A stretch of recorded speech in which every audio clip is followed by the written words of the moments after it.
il était souvent à l'ombre, c'est pour ça sur le terrain. Est-ce que cette ambiance, toi, Johan, déjà, quand vous êtes rentré sur le terrain, est-ce que ça vous a forcément influencé, ça vous a donné des frissons Ouais, c'est top. Réussi à... Ouais, non, franchement, on peut dire ce qu'on veut, mais même s'il n'y a pas le résultat derrière, honnêtement, de jouer devant du monde comme ça, à Bordeaux, quand on est rentré déjà à Bordeaux sur le terrain, c'était incroyable à l'échauffement. On a kiffé en quelque sorte, donc là, c'était devant nos supporters, c'était exceptionnel. Mais qu'est-ce qu'on ressent à ce moment-là? Parce que jouer quand même devant 11 000 personnes, c'est un record, ça vous était jamais arrivé au Stade Montier. Déjà, j'ai l'impression qu'il y avait au moins 20 ou 30 000 personnes. Donc, mais ouais, déjà, on avait une année Covid compliquée, où il y avait personne. L'année d'avant, 2006, c'était des fois compliqué aussi. Et là, bon, on sent que tout le monde est derrière nous et on aura besoin d'eux. Ils le savent très bien aussi. Donc voilà, quand il y a des résultats comme ça, on peut que savourer et profiter au maximum. Alors après, c'est pas une finalité non plus, mais voilà, on peut. Ouais, bah ouais, franchement, ça joue énormément. Je pense que pour 3, mine de rien, c'était compliqué hein, quand on n'est pas bien et qu'on est à l'extérieur. Quand on sent le public qui pousse sur l'équipe à domicile, ça fait quelque chose. Donc voilà, nous, ça nous a galvanisé aussi, parce qu'avec le temps, on a eu des moments un peu compliqués et ils ont toujours été là sur le match. Donc malgré le fait qu'on ait marqué qu'en deuxième mi-temps. Donc voilà, ça sera un plus sur la saison, ça c'est évident.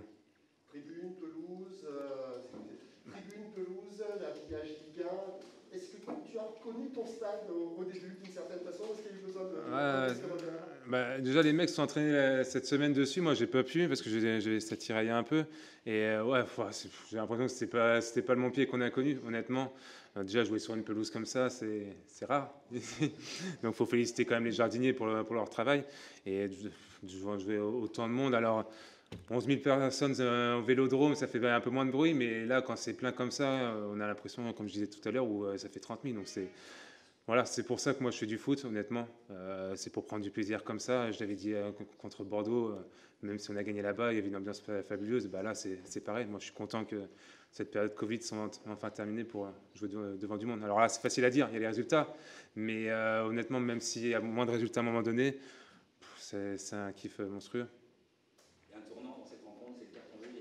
Ouais. Il y a 2 matchs avant et après. Ouais, je pense honnêtement, ouais. Où le match était quand même assez équilibré, même si je pense qu'on avait quand même quelques situations. On a marqué un but hors jeu.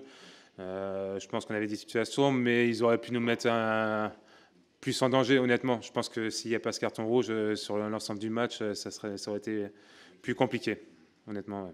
À la mi-temps, c'est ce que vous dites dans le vestiaire, 11 contre 10, c'est pas gagné non plus.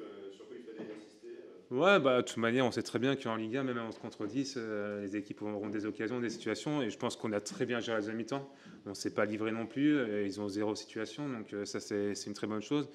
Mais on savait très bien que ça allait être compliqué, quoi qu'il arrive. Le temps, jouer aussi, le temps joué pour eux aussi, à 0-0 à mi-temps, je pense qu'il aurait pris la fin du match. Donc voilà, on a réussi à faire le travail patiemment, comme on sait faire, et on est à l'image de ce qu'on sait faire en fait depuis le début de saison et l'année dernière. Pardon. Et entre la saison dernière, cette bonne préparation, ce début de championnat, est-ce que vous vous dites pas, qu'est-ce qui peut nous arrêter? Est-ce que c'est difficile de ne pas trop s'enflammer, même si... Déjà, on va jouer Lyon qui a pris 3-0 chez Angers. Je pense qu'à mon avis, ça va être un autre match encore chez eux. Donc non, je pense que ce qui est bien, c'est qu'on a des matchs références déjà. Et c'est rare aussitôt dans la saison. Et je pense qu'il faut s'appuyer là-dessus, où on n'a pas le droit d'être en dessous, parce que la Ligue 1, c'est encore beaucoup plus compliqué. Donc voilà, il faut s'appuyer là-dessus. Le groupe a encore envie de progresser, a encore envie de gagner des matchs et de rester là-haut. Alors on aura des périodes compliquées, hein, ça c'est sûr. Mais il faut savourer et il faut continuer à bosser, parce qu'on sait très bien qu'à un moment donné, ça va être plus compliqué.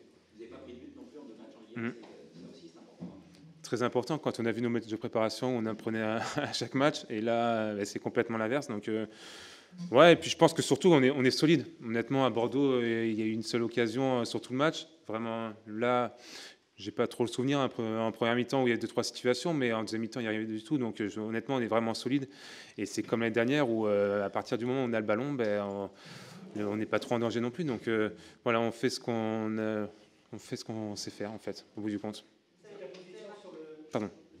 Vous avez marqué 4 déjà, 3 Ouais. par Montbaillon. Tout à l'heure, le coach disait qu'il concrétisait le bon travail de l'équipe, d'accord avec ça? Ouais, c'est ça. Momo, il est à la finalité de l'équipe où voilà, on arrive à nous, défenseurs et milieux défensifs, à amener le ballon sur les mecs devant, les latéraux, enfin les latéraux, les excentrés. Et derrière, Momo est là pour finir. C'est son taf et pour le moment, il fait très bien et ça nous sourit en plus. Donc voilà, on va pas trop lui demander.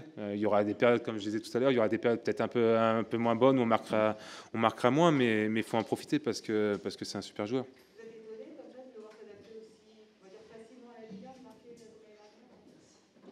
Oui et non, honnêtement, pas plus que ça, parce que Momo, on l'a vu l'année dernière, qu'il était bourré de talent. Il a énormément progressé dans son jeu déjà, pour commencer, et aussi devant le but. Donc moi, je suis pas surpris quand je vois comment il bosse à l'entraînement devant le but. C'est un mec qui peut marquer 20 buts en Ligue 1 sans aucun souci, mais la route est encore longue, il ne faut pas qu'il écoute l'interview, parce qu'il va s'enflammer sinon. C'est un joueur en pleine confiance. Tu disais après le match. Ouais. Et tu disais aussi, moi, j'espère qu'il restera ici. Il y a quand même, avec toutes ces rumeurs autour de lui, ça peut affecter un petit peu le vestiaire. Est-ce que vous, les joueurs, vous pouvez essayer d'influencer? Je sais pas si... Bah, nous, on lui a dit. Alors après, voilà, je sais que c'est pas facile, hein, parce qu'un jeune joueur comme ça et talentueux, bah, il est très demandé et c'est compréhensible. Mais voilà, je pense que je me répète, mais pour son bien, le mieux c'est d'être ici. Je pense honnêtement, il va prendre du plaisir et puis s'il fait une très bonne saison, il partira l'année prochaine. Mais après, je comprends sa situation aussi, voilà. Mais dans le groupe, on le voit pas tous les jours à l'entraînement parce qu'il a quelques douleurs, mais bon. Voilà, c'est comme ça, mais honnêtement, voilà, il fait le travail sur le terrain et quand il est sur le terrain, on peut rien lui reprocher. C'est ça qui est bien. Surtout, il a une bonne mentalité sur le terrain et nous, c'est ce qui nous va. Sur le terrain, justement, à côté de toi, depuis 3 matchs pendant 7 minutes, il y a Salis. Ouais. On s'en parlait un peu de demi-surprise de le voir aussi à l'aise. Tu sentais que oui, il n'y aurait pas de souci dans ce que tu voyais justement à l'entraînement, dans son investissement, etc. Ou c'est une petite demi-surprise aussi? Ah bah si, enfin, pour moi c'est une surprise parce que déjà je pense que c'est un bon joueur à la base, mais c'est celui qui a fait la meilleure prépa, honnêtement, et c'est celui qui est récompensé aussi derrière parce que bah, au début on s'attendait peut-être pas à ce qu'il joue, ça c'est sûr, mais derrière quand je vois les matchs qu'il fait, on a l'impression qu'il a déjà 100 matchs en Ligue 1. Donc voilà, c'est un super joueur. Alors il est jeune, il faut être indulgent avec lui, voilà, faut pas trop lui en demander non plus, mais voilà, il progresse énormément et je suis content parce qu'il est à côté de moi et il court beaucoup aussi. J'ai vu Yomania progresser énormément les années précédentes et là c'est Salis, donc pour moi c'est gratifiant aussi de voir des jeunes joueurs comme ça progresser. Ouais. C'est toi qui les fait progresser? Bah, j'ai l'impression. Non, mais franchement, c'est toujours une surprise. On est à Clermont, voilà, on s'attend toujours à galérer un petit peu au début, honnêtement. Et là, quand on voit certains jeunes comme ça, qui étaient méconnus même en Ligue 2 l'année dernière, Salis, il n'a pas beaucoup joué. Et là, en Ligue 1, il s'épanouit énormément. Donc voilà, c'est que le début, il ne faut pas s'enflammer, mais c'est toujours gratifiant voilà, à 33 ans de voir des mecs comme ça. Voilà, flambeau bien. Ouais, je ne sais même plus ce que je veux dire, mais je suis content pour lui. Je suis fatigué. Il fait chaud. Ça fait aussi une émission de plus au milieu de terrain, bien sûr. Ça va inévitablement mettre de l'émulation parce que les places sont toujours comptées. Ça peut être quand même que bénéfique de voir cette montée en puissance entre guillemets. Oui, bien sûr. On est en Ligue 1, donc la concurrence, il y en a. Moi, le premier, derrière, devant. Et moi, je suis content que ça nous pousse. Même à 33 ans, on a besoin d'être au top tout le temps, aux entraînements, en match, pour déjà continuer à progresser et pour amener à l'équipe. Donc, voilà, on a besoin de cette concurrence pour avancer et c'est ce qui arrive en ce moment. On a vu la rentrée de Real aussi, qui a été très bon alors qu'il n'avait pas beaucoup joué et qui vient d'arriver. Voilà, on a besoin de tout le monde. On aura besoin de tout le monde. On l'a vu à Bordeaux où les mecs qui sont rentrés ont été décisifs. Donc voilà, ça fait partie de la vie d'un groupe et encore plus quand on est un promu où ça va être compliqué. Justement, d'être co-leader du championnat avec le PSG après 2 journées, c'est quoi? C'est le début idéal dans vos rêves les plus fous, vous n'imaginez pas? Ouais, on est devant eux en plus. Hein. C'est ça le pire. Mais ouais, non, c'est fou. Après, on avait besoin de points. On sait très bien qu'avec la dynamique qu'on avait l'année dernière, fallait surfer là-dessus. Voilà, chaque année, les promus ont réussi assez souvent, en tout cas, un très bon début de saison. Donc, fallait surfer là-dessus, mais s'attendre à avoir 6 points en 2 jours. Honnêtement, on s'y attendait pas. Donc, on va pas s'enflammer. Peut-être qu'on va aller à Lyon, on va s'en prendre 3 et on sera vite remis les pieds sur terre. Mais voilà, c'est à l'image du groupe, on ne se prend pas la tête, on prend du plaisir sur le terrain et puis pour le moment on est récompensé, donc on verra bien par la suite.